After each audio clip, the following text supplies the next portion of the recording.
know the town, the one just over the county line. The one with the good Chinese restaurant and the movie theater that smells of popcorn. Good smell. Good people. My stake in the town, a business, a building. That is when I finish paying off the mortgage in 15 years.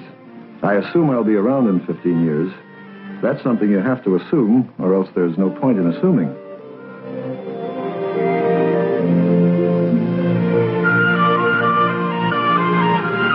No one thinks about it much anymore. Too many crises, too many scares. So we push it to the back of our minds, where it waits, staring, bright-eyed, silent, more or less.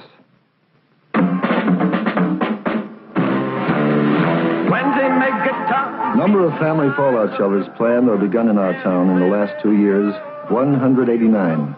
Number completed, 5. They're gonna live in my fallout shelter. Some say it was apathy, indifference. Others say it was all that talk about standing at the door of your home shelter with a gun and shooting your neighbor down if he tried to get in. That didn't sit well with our people. But the coming of the National Shelter Survey and the idea of finding community shelter for everyone seemed to put the matter in a brand new light. Schools, hospitals, commercial buildings, apartment houses. 168 potential community shelters which could accommodate our entire population, plus any additional shoppers or workers who might be in the area during an attack. The hypothesis, then, Mr. Mayor, is a nuclear attack. William Albemarle Groves, senior member of our Common Council, and one of the town's most trusted and respected citizens. That is the hypothesis, Mr. Groves. Unlikely, but possible from a military point of view. Your job depends upon accepting that as a premise, does it not? Dennis J. Allen, our Civil Defense Director. Shall we continue, gentlemen? By all means. The use of private structures will, of course, be up to the individual owners. But people like School Trustee McCardle have allowed the government to survey their buildings, to mark them as shelters, and to stock them with essential supplies. Well, don't make a hero out of me, Mr. Mayor. I was opposed to the idea at first, but the people in my building wanted a shelter, and I wanted to make them happy. It was just good business. Well, underneath it all, people like to know that there's somewhere to go if it happens. A bank, a store basement, a school.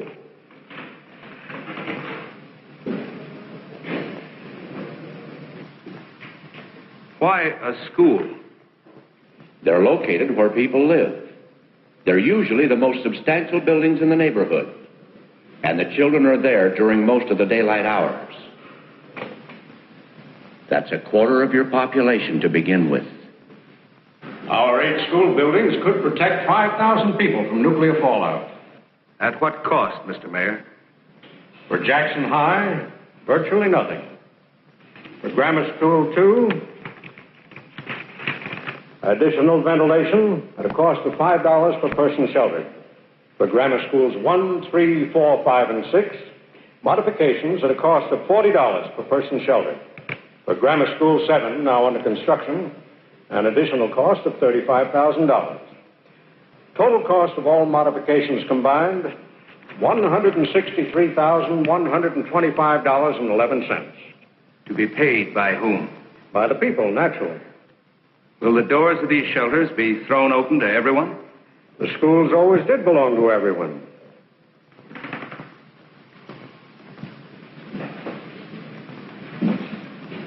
Who is to pay for supplies for these shelters? All stocked by the federal government. Food, water, medicine, radiation measuring instruments. Yes. Who guards these supplies against vandalism? Who administers the shelters, conducts shelter drills, trains the people in medical aid and in the use of these radiological gadgets? Well, those things can be worked out. Or dropped entirely, Mr. Mayor.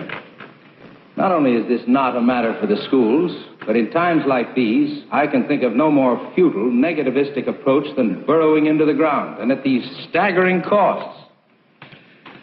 We can raise the money.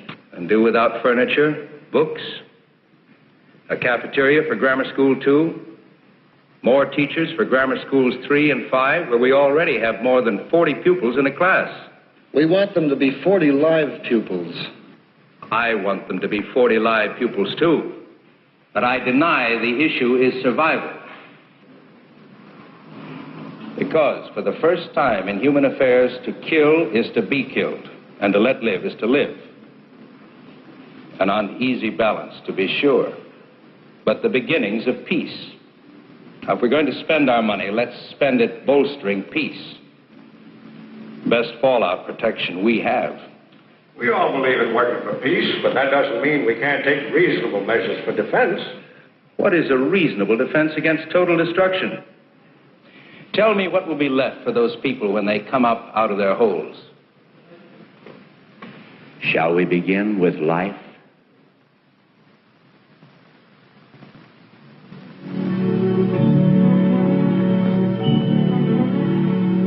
Councilman Groves, for all his strong opinions, is not an unreasonable man. He was willing, as I was, to let Mr. Allen point out exactly what changes the government thought would be needed to incorporate shelter facilities into our schools. There was a lot of technical talk. Rankins, PSIs, protection factor 100.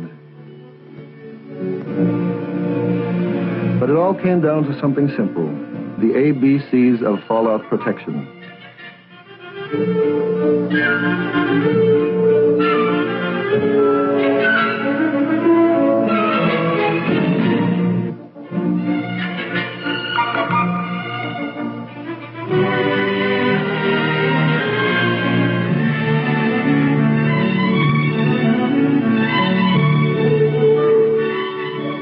The walls and ceilings have to be thick enough to withstand deadly amounts of radiation. And if they're not, you make them thicker. And when all is done and you're protected by thick basement walls, you have to breathe, which means a system of ventilation.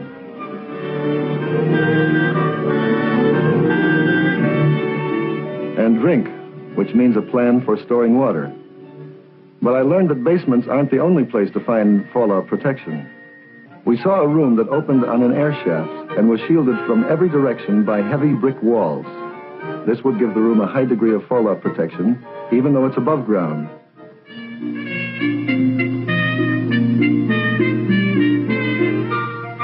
Rooms like this, and windowless rooms in the core of a building, can increase the shelter capacity quite a good deal. God grant they never have to be used.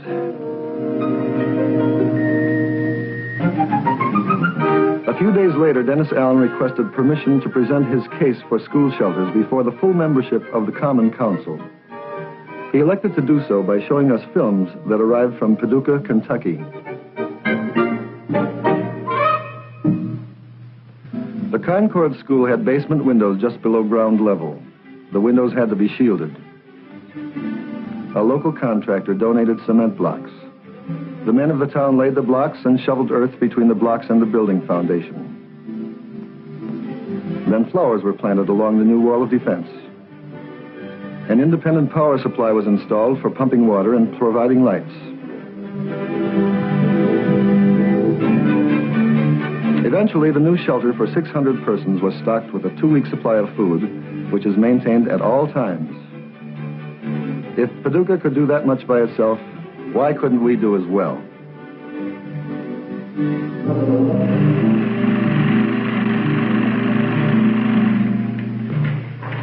Well, gentlemen, what's your opinion?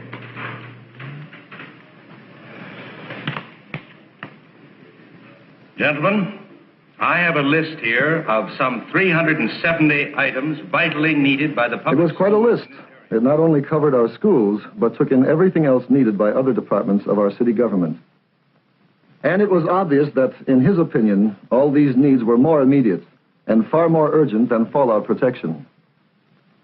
And so it went for 45 costly minutes before he moved at the council table the motion, put the proposal aside, at least for the time being, which in this case could mean forever. The count, 2-4, 3 against any immediate consideration of putting shelter in our schools.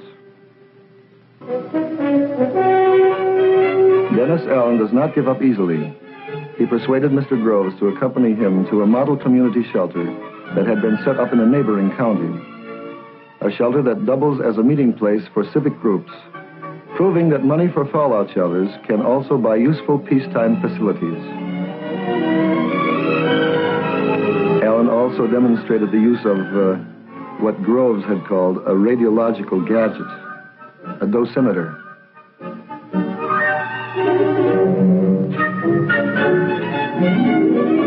Then showed him the supplies provided by the federal government.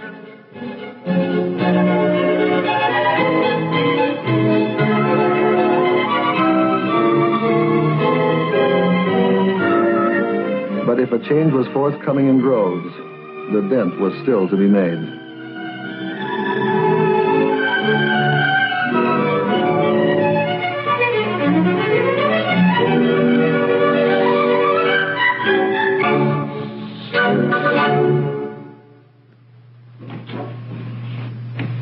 Thank you. Well, I'm sorry Mr. McCardle's off to lunch, but I'm sure I can help you. I'm flying to Capital City next Monday. I want to pick up some travel insurance. Certainly. That's Monday the 22nd. Yes. Mm-hmm. Round trip ticket? Yes. Now, who do you want as a beneficiary on this? Mrs. Alice Groves, 29 Cedar Lane. Mm-hmm. And second beneficiary? Holly Groves, age 12. Mm-hmm. Now, how much insurance do you want? Well, I should think about $500. Hello, Bill. Oh, George. I'll take over, Freddie. Fine. Thank you.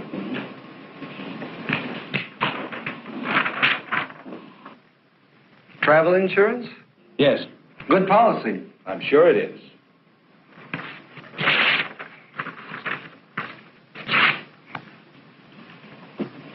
Why did you do that? Simple. I don't want you to waste your money. But you said it was a good policy. Do you realize what your chances are of being killed in an airplane crash? No. About 1 in 350,000. Practically negligible. People are killed. People are, that's true. But chances are not you with odds like that. I'm sure you can find better ways to spend your money. Well, George, I'm not doing this for myself. Yes, you mentioned your wife and child as beneficiaries. Don't they love you? Well, of course they do. How much? Very much. Well, then if you got killed, chances are they wouldn't even want to go on. Absurd. People have to go on. Even H-bomb survivors? All right. You've made your point, but my time is limited, so if you'll please get a new application. No. I wasn't fooling. I'm not going to sell you a policy. They sell them out at the airport, George, in machines. I only came here out of friendship. Show friendship to the people of this town.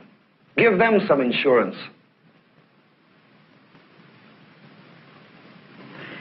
Did you know chickens and eggs are highly resistant to radiation? No. Very interesting. You're not thinking of building a shelter. Certainly not. You know my feelings on that subject. Yes. As if man could bury his head in the ground and hide from responsibility. Some people have different ideas of responsibility. Yes, I'm familiar with the wide variations that exist in that area. Mrs. Wakeman told me they're putting a shelter in her apartment house. If they want to build shelters in their homes, that's fine with me. But why a school? A place for enlightenment should suddenly become a center for war preparations. I'll tell you why. If we had a shelter and something happened while Holly was in school, do you think I could stay in the shelter? Not knowing what was happening to my child, whether or not she was protected, I would run to that school to be with her. And nobody could stop me, Bill. Nobody.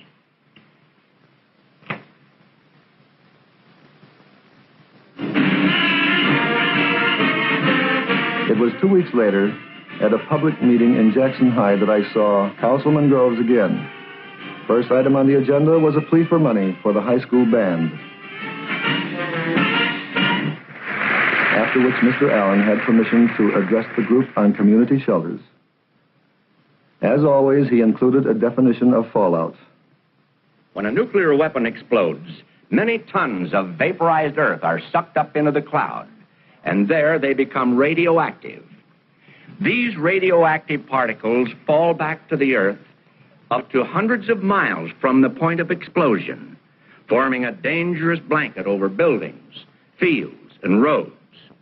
Exposure to a large amount of fallout radiation can cause severe sickness and could result in death within a few weeks.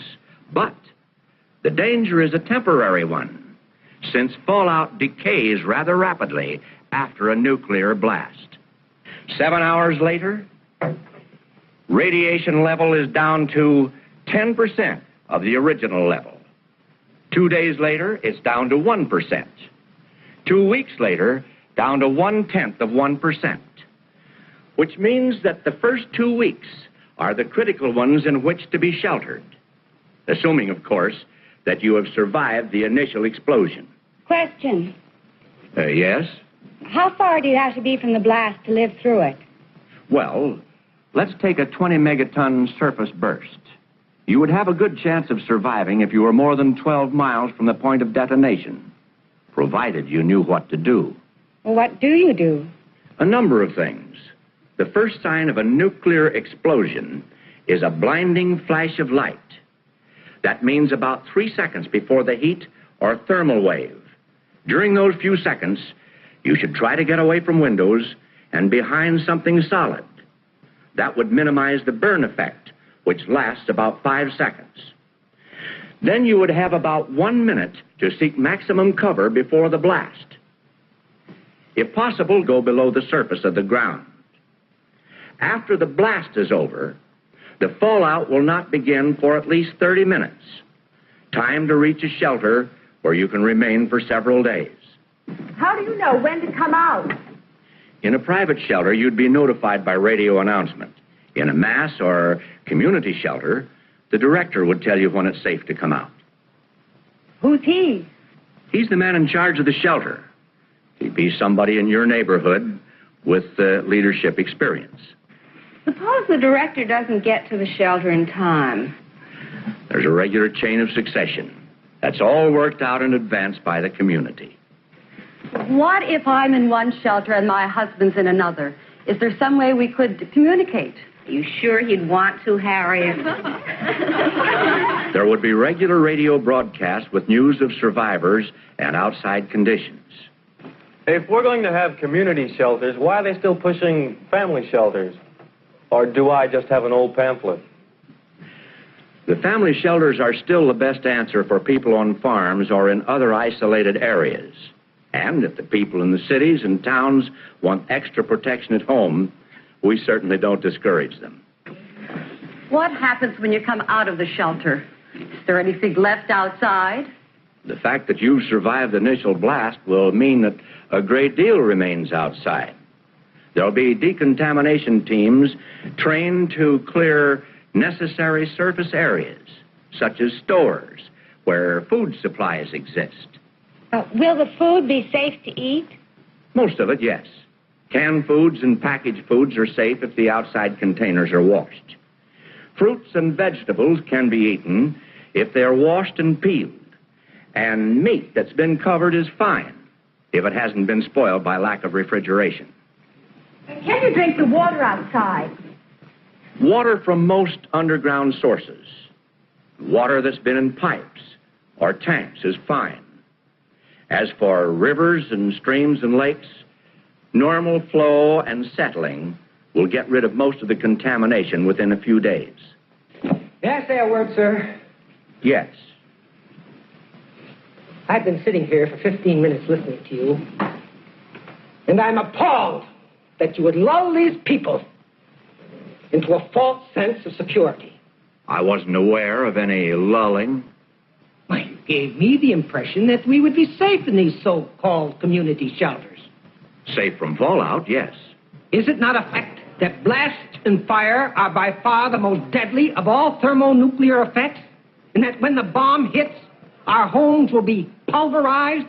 That would happen within a few miles of the burst, in a direct target area. I'm speaking of places where there are survivors. Do you mean to imply that we would not be a direct target area? I don't know whether we would or whether we wouldn't. Not a direct target area with our up-to-date chemical plant and our modern county airport only 2 miles away? I can tell you from reliable sources that the enemy wouldn't have enough weapons to hit every plant and every population center in the United States. And I say we're a prime target area, sir, and that nothing can save us. You're making a lot of assumptions, sir. I'd like to point out that... May I have your attention, please? Please, may I have your attention?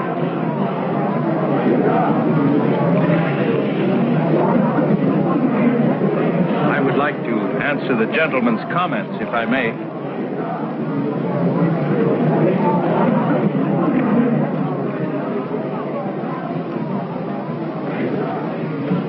Sir, your remarks are familiar to me. I have thought them myself. I have felt them myself. The feeling of futility, of doom. And I have felt the opposite, too. The sureness that it could never happen. That it was much too horrible to happen. Then one day, realized that these two apparently opposite views had much in common. Both led to complete inaction. Both allowed me the leisure of doing nothing of my unique predicament as a 20th century man. I had faced two possibilities: world peace and world destruction. I was notably reluctant to face the third, the possibility of a nuclear war in which some will survive. The most difficult of all to face because it requires intense preparation, sacrifice, money, for a day we hope will never come. If it doesn't, and the world is spared, who will care how much these things have cost? If it comes, and we are ready, then whatever we have spent beforehand will be cheap. You might say a form of insurance. Ladies and gentlemen,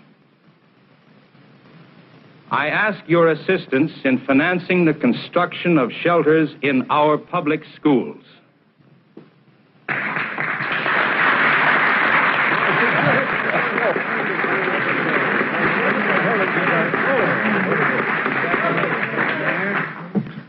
Tomorrow morning, I shall propose to the Common Council an ordinance by which the town corporation will share with those civic groups who wish to contribute the expenses of incorporating shelter facilities into our public schools.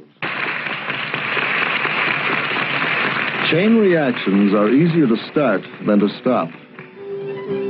Within a few days, plans were drawn up for a shelter in Grammar School 2, a shelter that doubled as a badly needed cafeteria. While other schools, work has begun to raise shielding to minimum protective levels. And it wasn't just schools. It was many buildings, public and private.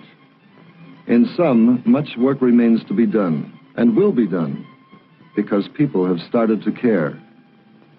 Like these doctors and nurses who've begun to give self-care medical lectures to housewives and businessmen, vital knowledge for shelter living. And the radio hams who came forth with the skill and equipment needed for emergency broadcasts in case of attack. Community action, no telling where it'll end.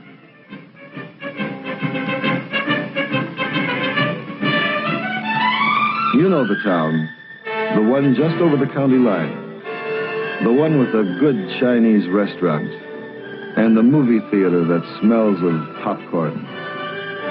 Come around and have some. We'll be here.